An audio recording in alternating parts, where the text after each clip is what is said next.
Hi friends, இதுதான் எங்களோட bedroom. பார்த்துக்கோங்க.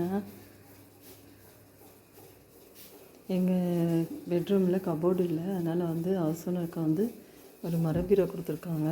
இது நாங்கள் எங்கள் பீரோ பாருங்க. இங்கெல்லாம் தலைக்காணிலாம் இங்கே தான் அடுக்கி வச்சுப்பேன். பாய் அந்த மூலையில் இருக்குது. சரி, இப்போ நான் எப்படி அரேஞ்ச் பண்ணியிருக்கேன்னு காட்டுறேன் உங்கள்கிட்ட.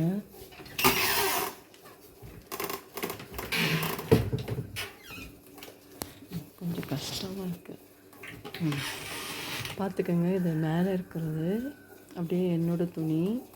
கீழே பார்த்தீங்கன்னா இது சின்ன பையனோடது, இது பெரிய பையனோடது ரெண்டும். அப்புறம் கீழே பார்த்தீங்கன்னா அது எங்கள் ஹஸ்பண்டோடது, பசங்க ஜட்டி. இங்கே பாருங்கள், பாப்பா ட்ரெஸ் எல்லாம் ஒரு 2 பாக்ஸ் ஃப்ரீயாக இருந்தது, அதில் மடித்து வச்சிட்டேன்.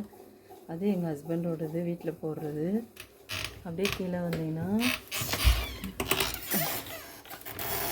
எங்கள் ஹஸ்பண்ட் செக்யூரிட்டி வேலை பண்ணுறாங்க இல்லையா, அவங்களுக்கான யூனிஃபார்ம் அது.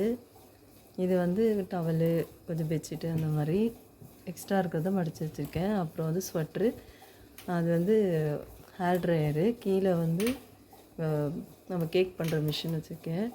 ஸோ இதுதான் இந்த வீட்டில் போடுற ட்ரெஸ்ஸுக்கான கபோர்டு. நான் பீரோவுக்கானது நெக்ஸ்ட் வீடியோவில் போடுறேன்.